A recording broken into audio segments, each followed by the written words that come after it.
This is BBC News. We'll have the headlines for you at the top of the hour, which is straight after this programme. Hello everybody, a very warm welcome to Talking Business Weekly with me, Aaron Heslehurst. Let's go and take a look at what's on the show. We should support farmers because without them, we have no food. Without them, we'll have nothing. The world's failing food system, with farmers struggling to make a living. Can they keep producing the food we all need? Farmers around the world, from Europe and Australia to Mexico and India, they've been taking to the streets as their financial pressures grow. So, what does it all mean for one of the world's most important industries? I'm going to be discussing all of that with these two. There they are, the big boss of the World Farmers Organization, who tells me he's worried about the industry's future and how it's going to feed 10 billion mouths in the next 25 years. And this man, who was part of the team buying from farmers for one of the world's biggest retailers, who tells us how supermarket pressures for profits puts the squeeze on hard-pressed farmers. Also on the show, what do the White House, Rafael Nadal, and Rolling Stone magazine have in common? Well, their websites. They're all powered by WordPress. So I decided to catch up with the big boss of the free software giant that powers huge amounts of the World Wide Web. Wherever you're joining me from around the world, once again, a big hello and a warm welcome to the show. You know, it seems not a week goes by without farmers somewhere taking to the streets complaining about the difficulties of making ends meet. It's an industry that's crucial to economies everywhere, as well as global trade, and of course, an industry that's fundamental to human survival. Problems ranging from cheap imports to strict rules about the environment and animal welfare, as well as those powerful supermarkets. It all means that farmers have been protesting across the globe, from Europe, the UK and India, forcing politicians to listen. The farming industry is also having growing political influence in places including the US and New Zealand, as an unprecedented number of countries hold elections this year. There's also the impact of geopolitics, because in particular, the war in Ukraine has made many long-standing problems worse. Along with Russia, it was one of the world's largest food exporters. And all of these challenges mean that farmers around the world, they're just struggling like never before. Let's take a listen. The prices in the shops continue to remain high. Oil's expensive, bread's expensive, milk, cheese, everything. Prices are high. Whilst for us farmers, everything falls and collapses. It's absurd that we sell milk for 50 cents and large retailers sell it for €2, just for bottling it. We want fair prices. We're selling at a loss. Currently in France on the markets, we import more than half of our fruit and vegetables. Well, obviously I can't compete with that. I have the right to earn my living, but I will never be able to produce at the price of Morocco. One family farm after another are closing down because they simply realise that they are overburdened and can no longer cope with this price pressure. It's impossible to work with these rules. They want us to work on the field during the day and deal with paperwork at night. We're sick of the bureaucracy. If we don't get the minimum support price, then either we die here facing bullets or we'll die back home due to poverty. I have to provide my children access to education. It's very difficult to make ends meet. We're demanding fair crop prices.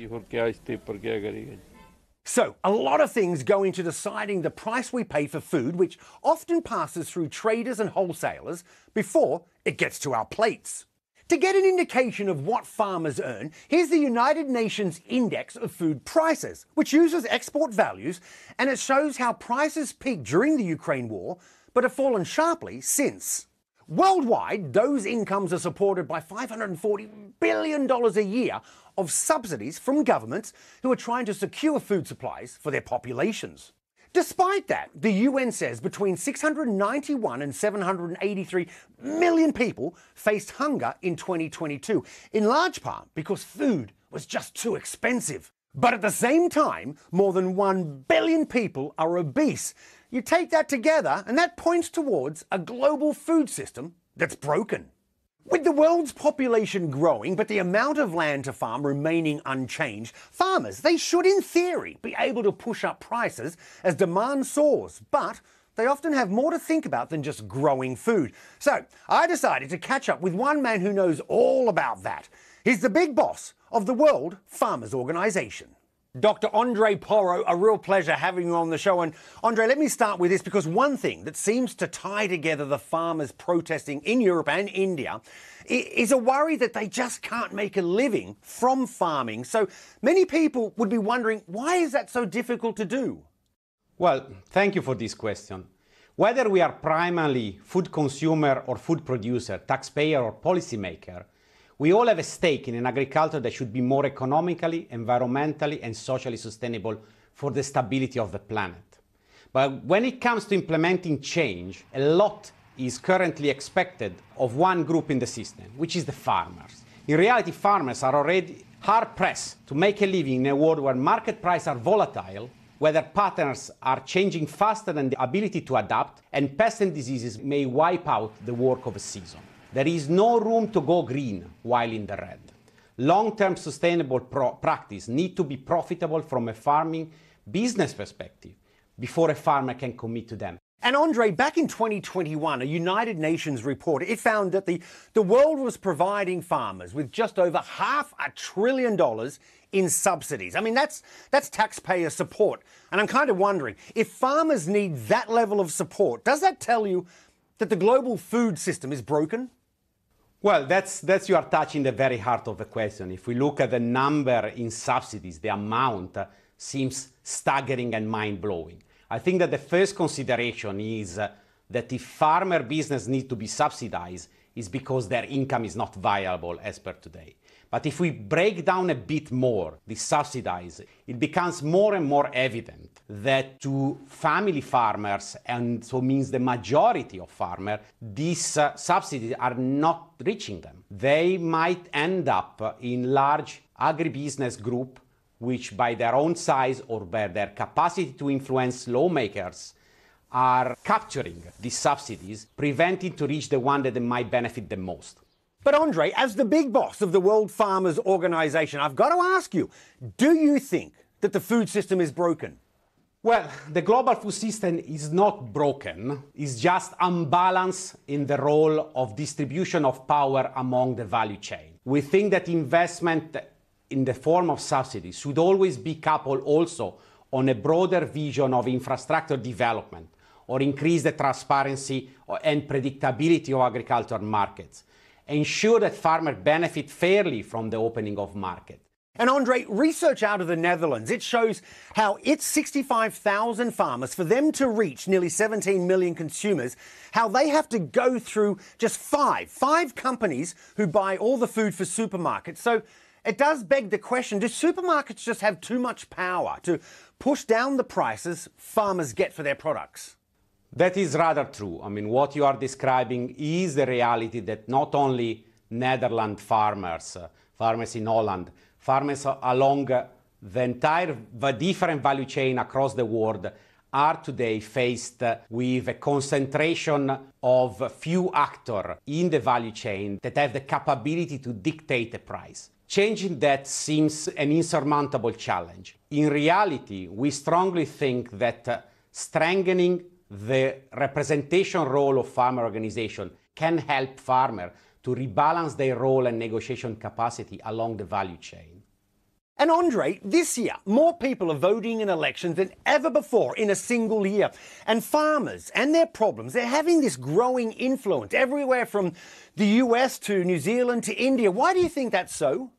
So there is an interesting situation in which farmer issue, farmer demand have become mainstream due to a protest that was deriving from different and maybe issues that were not affecting the broader public, but yet some of their impact was rather clear. The increasing cost of input that farmers have found themselves facing worldwide in the recent year somehow has been felt also by a broader public that is not related to farming systems, so they're not deriving their income from farming system, but yet they are consumers as well. And they've seen a spike in the price of food commodities and products around the world, and sometimes with a little explanation of why so.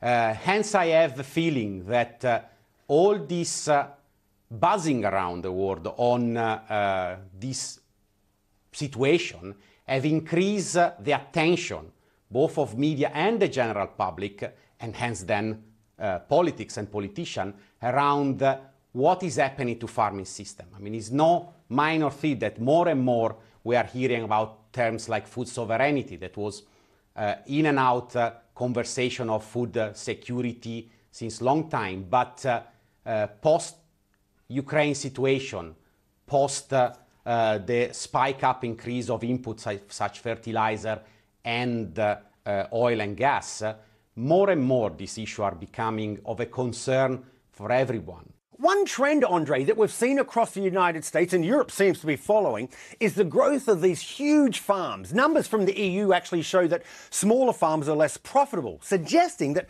farming is really only profitable on a huge scale. And that's pushing many smaller farmers out of business.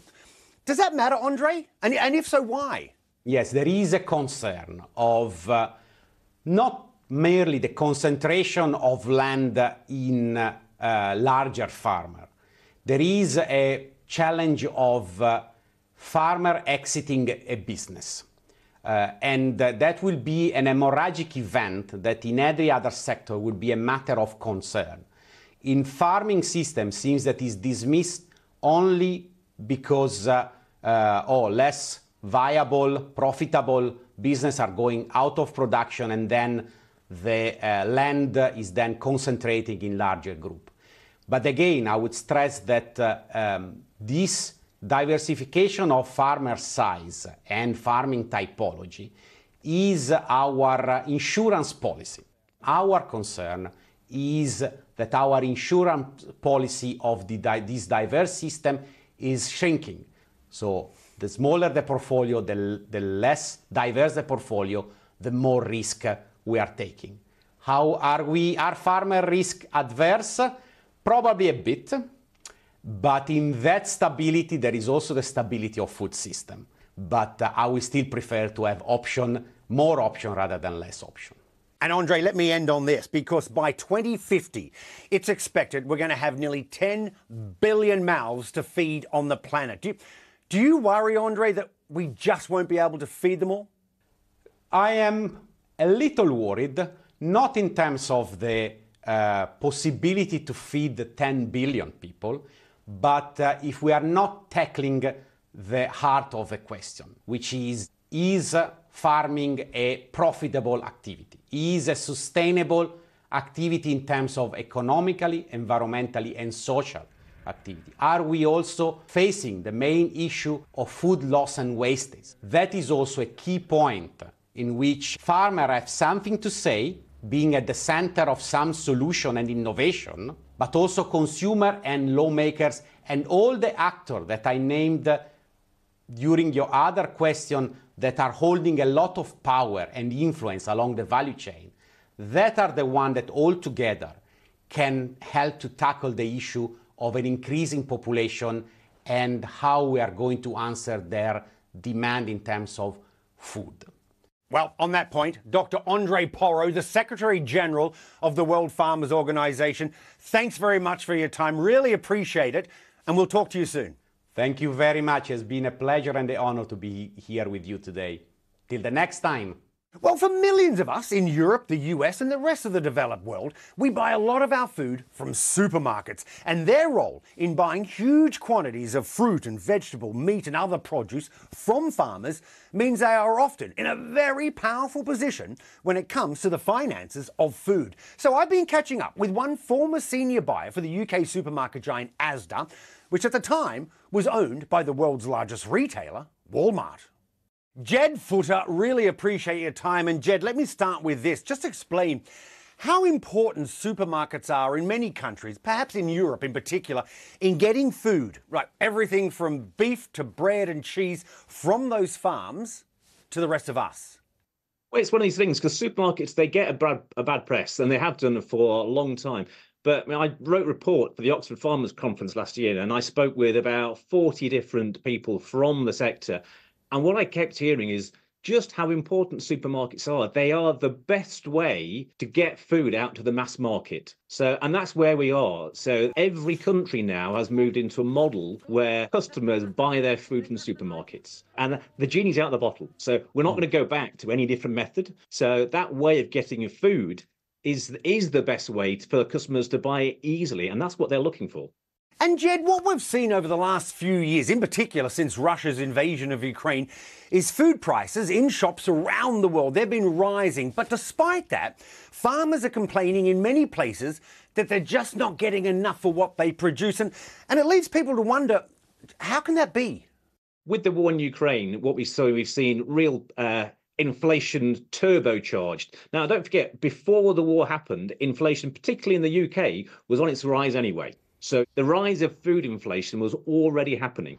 But what we have seen is, in the UK, we saw food inflation peak at around about 20%. But that's not all the costs that, so the farmers, certainly the farmers, the growers that I've spoken to, their costs generally, they've risen by 30% plus. So when you talk about feed, fertilizer, fuel, they're the main areas. And farmers have got on average about 8% from their customers, from the retailers. So there is a real disconnect between what the costs in the industry have had and what many of them have received.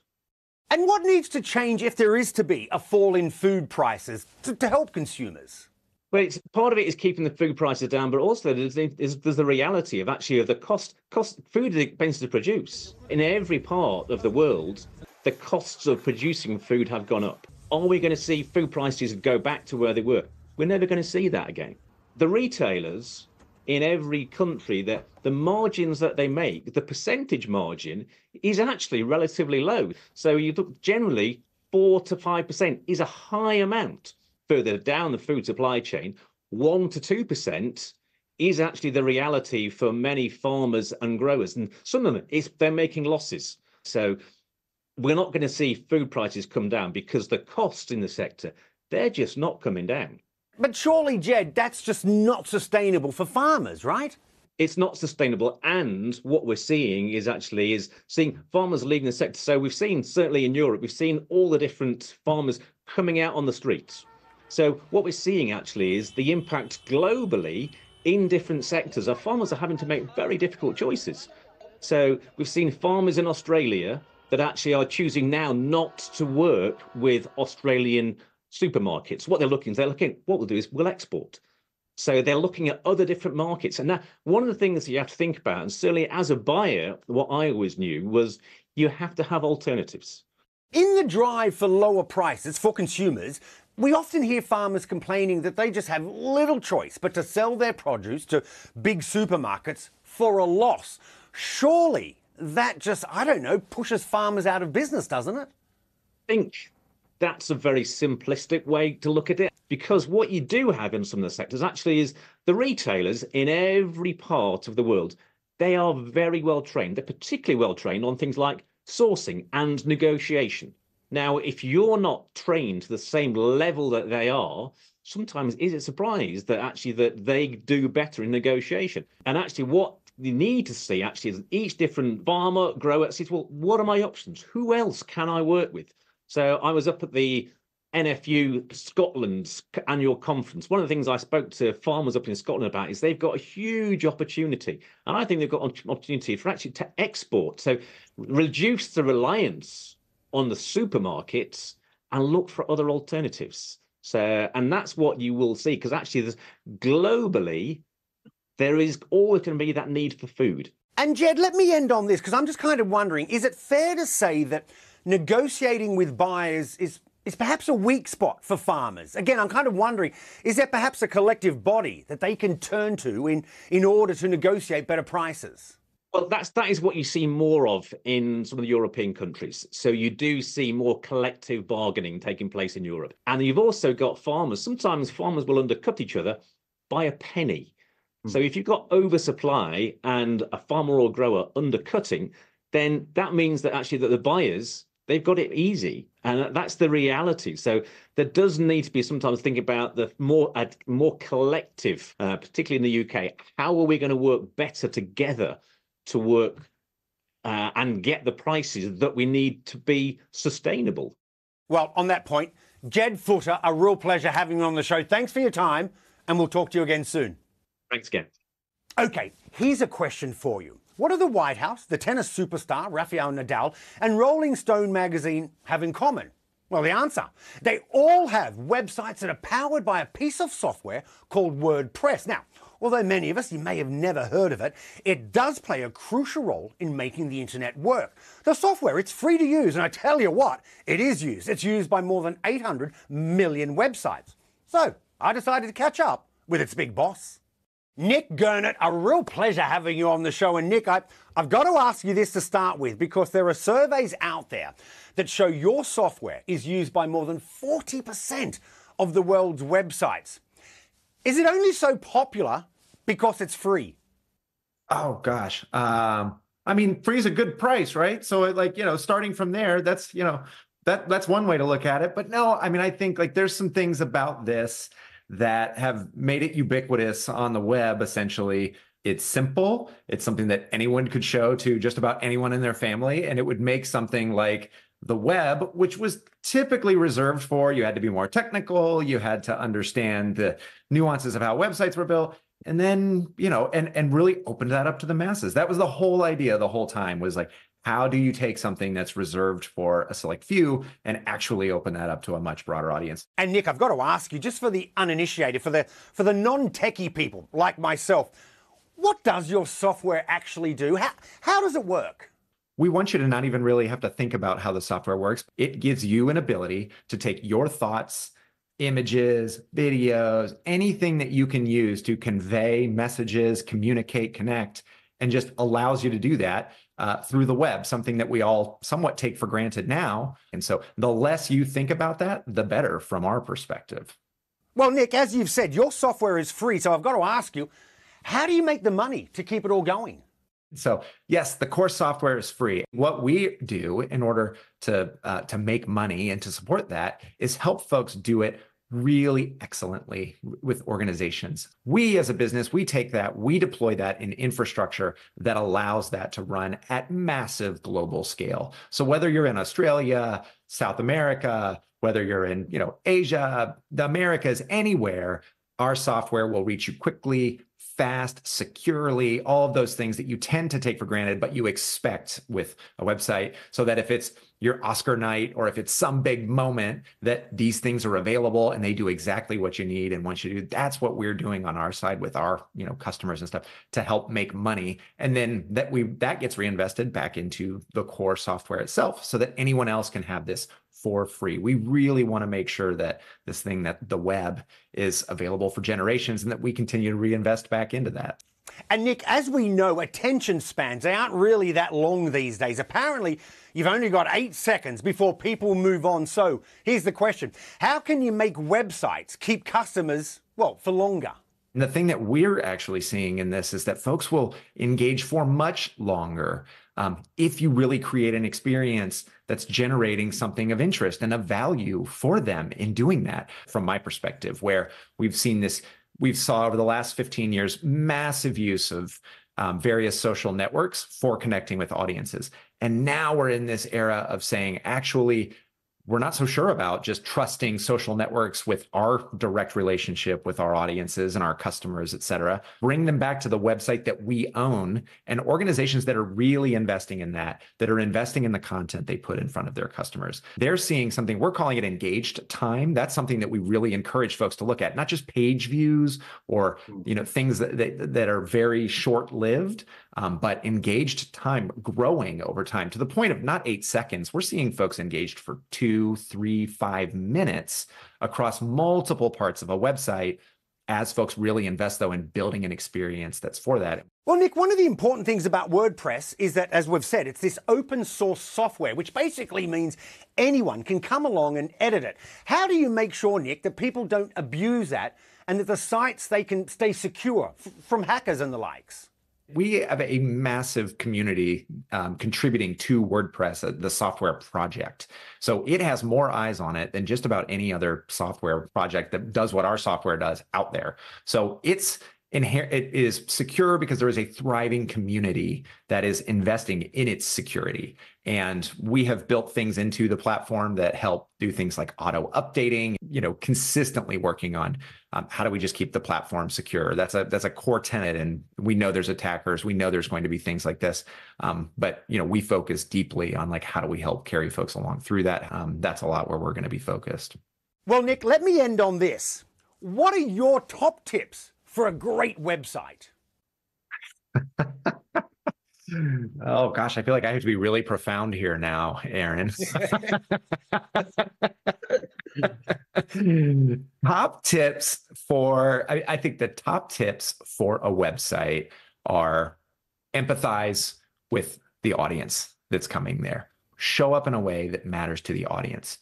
Do that in really simplified ways. I think we've seen overblown experiences that are slower and more cumbersome. Really get down to simplicity in these experiences on the web. That really does scale, that moves quickly.